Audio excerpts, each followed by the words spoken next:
জনে ষ্টুডিঅ'ত মই জাহ্নবী ওয়াকফ আইনৰ বিৰোধিতাৰে বৰ্তমানৰ প্ৰতিবাদ অব্যাহত আছে আৰু এইবাৰ হুংকাৰ প্ৰদান কৰিছে আমছে 24 এপ্ৰিলত সমগ্ৰ বৰাক কপাই তুলিব বুলি হুংকাৰ প্ৰদান কৰা দেখিবলৈ পোৱা গৈছে আজি সমগ্ৰ মহানগৰীতে প্ৰতিবাদ সাব্যস্ত কৰা দেখিবলৈ পোৱা গৈছে আমছে আৰু এইবাৰ 24 এপ্ৰিলত পুনৰ বৰাক কপাই তোলাৰ হুংকাৰ প্ৰদান কৰিছে মুছলমানে কাকো ভয় নকৰে আৰু কেতিয়াও ভয় নকৰে এনে ধৰণৰ হুংকাৰ প্ৰদান কৰি প্ৰতিবাদ সাব্যস্ত কৰিছে ওয়াকফ আইন বাতিল নকৰা পৰ্যন্ত শান্ত নহয় মুছলমান লোক ওয়াকফ আইন বাতিল নোহোৱা পৰ্যন্ত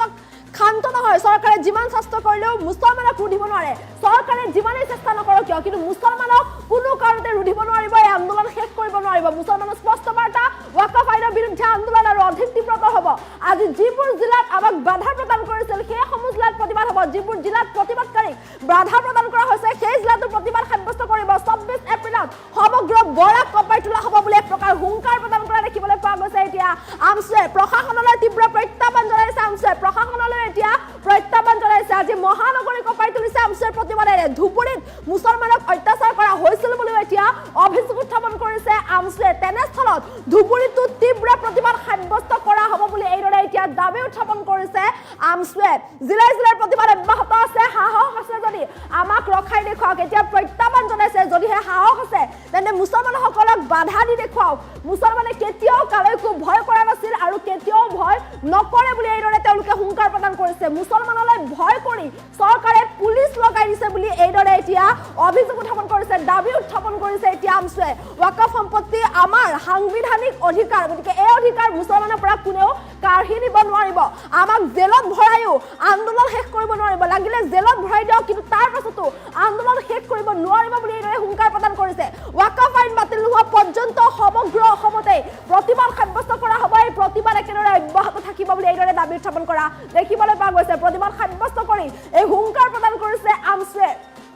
আৰু এতিয়া ওয়াকফ আইনক লৈ দেশজুৰি প্ৰতিবাদ অব্যাহত আছে দেশৰ বিভিন্ন প্ৰান্তে প্ৰান্তে প্ৰতিবাদ চলি আছে সেই প্ৰতিবাদৰ মাজতে এতিয়া অসমতো প্ৰতিবাদ সাব্যস্ত কৰা দেখিবলৈ পোৱা গৈছে আজি মহানগৰী চচলত তীব্ৰ প্ৰতিবাদ সাব্যস্ত কৰিছে আমছে কেইবাটাও প্ৰান্তত এইদৰে প্ৰতিবাদ অব্যাহত ৰাখিছে আৰু কোনো কাৰণতে যেতিয়ালৈ আমছে দাবী উত্থাপন কৰিছে হুংকাৰ প্ৰদান কৰিছে যেতিয়ালৈ এই ওয়াকফ আইনখন বাতিল কৰা নহয় তেতিয়ালৈকে এই প্ৰতিবাদ শেষ নহয় বুলি এইদৰে এতিয়া হুংকাৰ প্ৰদান কৰিছে চৰকাৰে যিমানেই চেষ্টা নকৰক কিয় যিমান চেষ্টা কৰিলেও কিন্তু এতিয়া চৰকাৰে এই প্ৰতিবাদ ৰোধ কৰিব নোৱাৰিব যিমান চেষ্টা কৰিলেও চৰকাৰে বাধা দিব নোৱাৰিব মুছলমান লোকসকলক এনে ধৰণৰ এতিয়া দাবী উত্থাপন কৰা দেখিবলৈ পোৱা গৈছে আৰু এইদৰে এতিয়া প্ৰান্তে প্ৰান্তে প্ৰতিবাদ অব্যাহত ৰাখিছে আজি মহানগৰী চচলত তীব্ৰ প্ৰতিবাদ সাব্যস্ত কৰা দেখিবলৈ পোৱা গৈছে প্ৰতিবাদ সাব্যস্ত কৰি এইদৰে এক প্ৰকাৰ হুংকাৰ প্ৰদান কৰা দেখিবলৈ পোৱা গৈছে আমছে এইদৰে ব্যাপক প্ৰতিবাদ সাব্যস্ত কৰা হৈছে জিলাই জিলাৰ প্ৰতিবাদ অব্যাহত আছে আজি বিভিন্ন জিলাৰ পৰা অসমৰ কেইবাখনো জিলাৰ পৰা গাড়ীত হাজাৰ হাজাৰ মুছলমান আহিছে গাড়ী আৰু সেই সকল মুছলমানক বাধা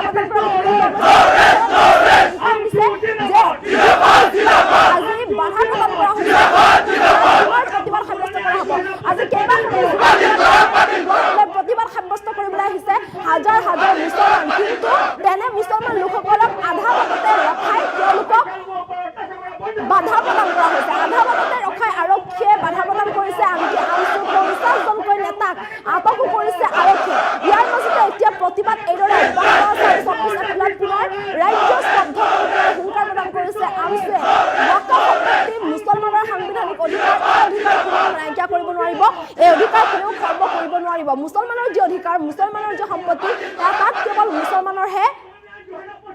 অধিকাৰ আছে ইয়াৰ বাহিৰে কিন্তু চৰকাৰৰ অধিকাৰ নাই চৰকাৰৰ প্ৰত্যেক সম্পত্তি নহয় এই ওয়াকফ সম্পত্তি গতিকে এই ওয়াকফ সম্পত্তি কোনো কাৰণতে চৰকাৰে মুছলমানৰ পৰা কাঢ়ি নিব নোৱাৰিব এনে ধৰণৰ দাবী উত্থাপন কৰা দেখিবলৈ পোৱা গৈছে এনে ধৰণৰ দাবী উত্থাপন কৰি এতিয়া প্ৰতিবাদ সাব্যস্ত কৰিছে চৰকাৰে যিমানেই চেষ্টা নকৰক কিয় যিমান চেষ্টা নকৰিলেও কিন্তু এতিয়া মুছলমানক ৰুধিব নোৱাৰিব চৰকাৰে আৰু এনে ধৰণৰ দাবীৰে পুনৰ 24 এপ্ৰিলত বিশাল প্ৰতিবাদ সাব্যস্ত কৰিব বুলি এইদৰে এতিয়া হুংকাৰ প্ৰদান কৰা দেখিবলৈ পোৱা গৈছে আৰু এইদৰে এতিয়া জিলাই জিলাৰ প্ৰতিবাদ অব্যাহত আছে ইয়াৰ সমান্তৰালকৈ এতিয়া গুৱাহাটী মহানগৰীত আজি এইদৰে প্ৰতিবাদ সাব্যস্ত কৰা দেখিবলৈ পোৱা গৈছে ব্যাপক প্ৰতিবাদ সাব্যস্ত কৰিছে আজি আমছে লগতে বিভিন্ন মুছলমান দল সংগঠন একত্ৰিত হৈছে আৰু সকলো মুছলমান দল সংগঠন একত্ৰিত হৈ ব্যাপক প্ৰতিবাদ সাব্যস্ত কৰিছে হাজাৰ হাজাৰ মুছলমান লোকে সংগ দিছে আৰু হাজাৰ হাজাৰ মুছলমান লোকে এইদৰে এতিয়া ব্যাপক প্ৰতিবাদ সাব্যস্ত কৰা দেখিবলৈ পোৱা গৈছে মুঠৰ ওপৰত কোনো কাৰণতে এই আইনখন মানি লোৱা নহ'ব এই ওয়াকফ আইন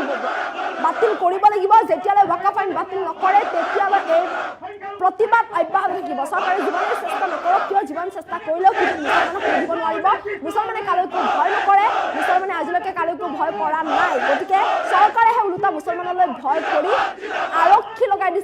এইদৰে এতিয়া হুংকাৰ প্ৰদান কৰা দেখিবলৈ পোৱা গৈছে মুঠৰ ওপৰত ৱাকফ সম্পত্তি মুছলমানৰ সম্পত্তি আল্লাহৰ সম্পত্তি আৰু এয়া মুছলমানৰ সাংবিধানিক অধিকাৰ ইয়াৰ ওপৰত আন কাৰো অধিকাৰ নাই কোনেও ইয়াক হস্তগত কৰিব নোৱাৰিব কোনেও এই সম্পত্তি হস্তগত কৰিব নোৱাৰে কোনেও এই সম্পত্তি কাঢ়ি ল'ব নোৱাৰিব এইদৰে এতিয়া হুংকাৰ প্ৰদান কৰা দেখিবলৈ পোৱা গৈছে আমছুৱে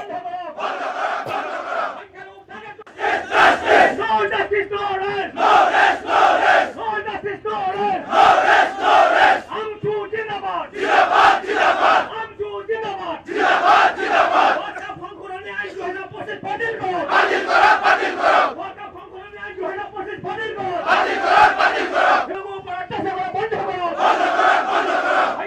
গণতান্ত্রিক দেশ এখনত রাইজেই রোজা গতিকে রাষ্ট্রপতি ক্ষমতার চিরস্থায়ী এই কথাটো যাতে পুলিশ প্রশাসনে অন্তত নাভাবে আজি মই স্পষ্টকে কৈছো যে আমার যে আন্দোলন এই আন্দোলন আরো অধিক তীব্রতর হব স্পষ্ট কথা আজি বাধা দিছে যিবোৰ জিলাত আৰক্ষী আমাক বেছি নিৰ্মম অত্যাচাৰ কৰিছে সেইবোৰ জিলাত ভয়াৱহ গণতান্ত্ৰিক আন্দোলন আমি কৰিমগঞ্জ জিলা প্ৰশাসনক ইয়াৰ পৰা স্পষ্টভাৱে সকিয়াইছো 29 তাৰিখে কৰিমগঞ্জত ব্যাপক জনগণৰ আন্দোলন সৃষ্টি কৰা হ'ব পুলিশ প্ৰশাসনে আমাৰ আন্দোলন ৰোধ কৰি দিছে 24 তাৰিখে ধুবুৰী ছেলেকভাৱে নিৰ্মম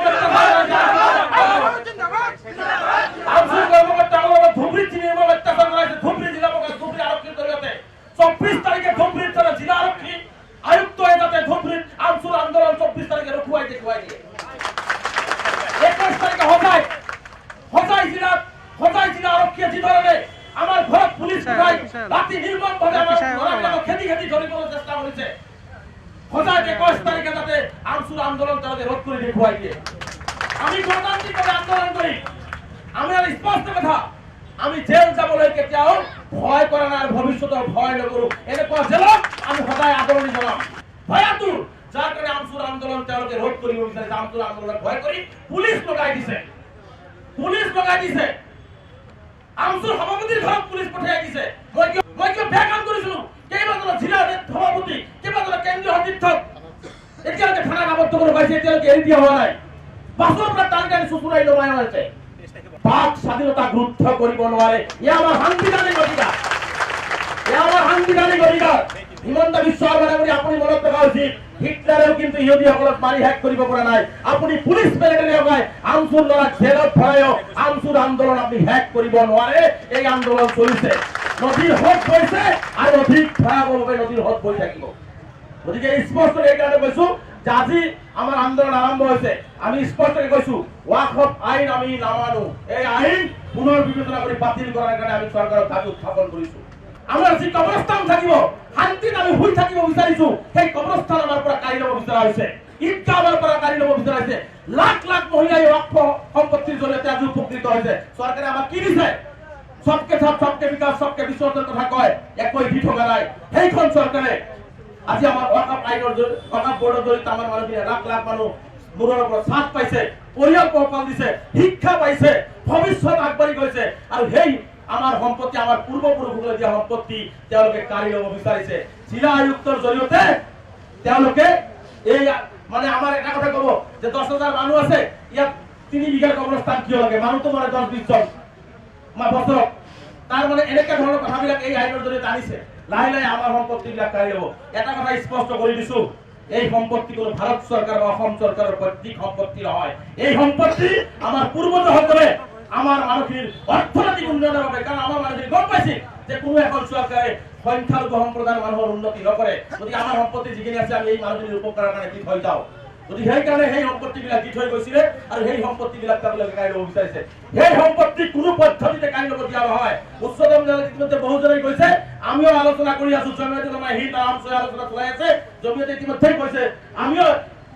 এই আইনৰ জৰিয়তেও ইয়াক ভেটা দিবৰ কাৰণে আমি ন্যায়ালয়ৰ জৰিয়তে ভেটা দিবৰ কাৰণে আমি সিদ্ধান্ত গ্ৰহণ কৰিছো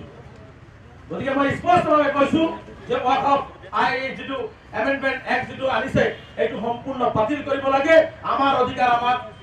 সুৰক্ষিত কৰি ৰখাৰ ব্যৱস্থা গ্ৰহণ কৰিব লাগে আজি অসমৰ কেইবাটাও সমস্যাৰ আমি আন্দোলন কৰিছো কেৱল মাত্ৰ ধৰ্মীয় সংখ্যালঘুৰ মুছলমান দেখাৰ কাৰণে আজি টাৰ্গেট কৰি লৈছে আজি কোনোবাই স্কুল খুলিব নোৱাৰে কোনোবাই সাংবাদিকতা কৰিব নোৱাৰে কোনোবাই আন্দোলন কৰিব নোৱাৰে এডুকেটেড গণতান্ত্ৰিক দেশ হল নাকি গণতান্ত্ৰিক ৰাজ্য হল নাকি যে কোনোবাই নিজৰ বাক স্বাধীনতা কথা ক'ব নোৱাৰিব নিজৰ অধিকাৰৰ কথা ক'ব নোৱাৰিব চৰকাৰে ডিঙি চেপি সেইবিলাক বন্ধ কৰিব বিচাৰিছে চৰকাৰৰ দুৰ্নীতি থাকিবৰ কাৰণে চৰকাৰৰ বিফলতা থাকিবৰ কাৰণে মানুহৰ ওপৰত এই ধৰণৰ সংখ্যা বিশেষকৈ ধৰ্মীয় সংখ্যালঘুসকলক বাছি বাছি যে মুছলমান মহিলাই মোক ভাল পায় মুছলমানসকলক মই ডক্টৰ ইঞ্জিনিয়াৰ বনাব বিচাৰিছো তেওঁৰ মূল লক্ষ্য হৈছে তেওঁৰ হিডেন এজেণ্ডা হৈছে ধৰ্মীয় সংখ্যালঘুসকলক টাৰ্গেট কৰি অসমৰ মানচিত্ৰৰ পৰা শেষ কৰা অসমৰ মুছলমানৰ গাৰ নোবেলো আপুনি লগাব নোৱাৰে আপোনাৰ ক্ষমতা আছে আপুনি দুখীয়া মানুহৰ ঘৰ ভাঙিব পাৰে আপোনাৰ ক্ষমতা আছে কাৰোবাৰ স্কুলৰ প্ৰিন্সিপালক ধৰিব কোনোবা ইয়ষ্টেলৰ মালিকক ধৰিব কোনোবা সাংবাদিকক ধৰিব ক্ষমতা আছে পুলিচ আছে আপোনাৰ আগত কিন্তু এটা কথা মুখ্যমন্ত্ৰী ডাঙৰীয়াই মনত ৰখা উচিত ক্ষমতা কিন্তু চিৰস্থায়ী নহয় গণতান্ত্ৰিক দেশ এখনৰ ৰাইজেই ৰজা এটা দিনত কিন্তু আপুনি এই ক্ষমতাৰ পৰা আঁতৰিব লাগিব গতিকে এই ধৰণে আজি আমাৰ উচ্ছেদিত মানসিক সংস্থাপন নাই আজি চহৰৰ মানুহৰ আজি মাটিৰ জৰীপ কৰি আছে চহৰৰ মানুহৰ মাটি কাঢ়িবৰ কাৰণে সিদ্ধান্ত লৈছে এইখন চৰকাৰে চহৰ অঞ্চলৰ মানুহৰ ডক্টৰ ইঞ্জিনিয়াৰ হ'ব লাগে আকৌ তেওঁলোকে কি কৰি আছে চহৰৰ মেডিকেলৰ চিট চাৰিটা কাটি দিছে আজি 40 বছৰৰ পৰা এই চাৰিটা চিটত আমাৰ দুখীয়া ছাত্ৰ ছাত্ৰীয়ে পঢ়ি আছে আজি ভূমিহীন জীৱক উচ্ছেদ কৰি পৰিয়ালৰ মাটি দিয়া নাই আজি অন্যায়ভাৱে এটাৰ পিছত এটা কেতিয়াবা মাদ্ৰাছাৰ ওপৰত আক্ৰমণ কেতিয়াবা ধৰ্মীয় অনুষ্ঠানৰ ওপৰত আক্ৰমণ কেতিয়াবা ধৰ্মীয় সংখ্যালঘুসকলৰ ব্যৱসায় বাণিজ্যৰ ওপৰত আক্ৰমণ চাকৰিৰ ওপৰত আক্ৰমণ সাধাৰণ নিৰহী জনতাৰ ওপৰত আক্ৰমণ এই আক্ৰমণ বন্ধ হ'বৰ কাৰণে আজি এই প্ৰতিবাদ আমি আৰম্ভ কৰিছোঁ অসাংবিধানিকভাৱে অসমত ধৰ্মীয় সংখ্যালঘুসকলক অত্যাচাৰ কৰা হৈ আছে গতিকে মই স্পষ্টভাৱে আপোনালোকক কৈছোঁ যে আজিৰ আন্দোলন আৰম্ভণি কৰা হ'ল আপোনালোকে মই আপোনালোকক ধন্যবাদ জনাইছোঁ পুলিচৰ যি ভেহু ফালি যে আপোনালোকে গুৱাহাটীত আহিব পাৰিছে আমি এই ভেহু ফালি দিল্লীত গৈ আন্দোলন কৰিব পাৰিম আমি এই ভেহু ফালি আমি সমগ্ৰ অসমত এই আন্দোলনৰ কাৰ্যসূচী গ্ৰহণ কৰিম No justice, no rest! No rest, no rest! No justice, no rest! No rest, no rest! Amchu Jindabad! Jindabad, Jindabad! Amchu Jindabad! Jindabad, Jindabad! Waka Phongkurani Ain 2025 বাতিল করো! বাতিল করো, বাতিল করো! Waka Phongkurani Ain 2025 বাতিল করো! বাতিল করো, বাতিল করো! লোগো উপর অত্যাচার করা বন্ধ করো! বন্ধ করো, বন্ধ করো! সংখ্যালঘু উপর অত্যাচার করা বন্ধ করো! বন্ধ করো, বন্ধ করো! সংখ্যালঘু উপর অত্যাচার করা বন্ধ করো! বন্ধ করো, বন্ধ করো! সংখ্যালঘু টার্গেট করা বন্ধ করো! No justice, no rest! No rest, no rest! No justice, no rest! No rest, no rest! Amchu Jindabad! Jindabad, Jindabad! Amchu Jindabad! Jindabad, Jindabad! Waka Phongkurani Ain 2025 বাতিল করো! বাতিল করো!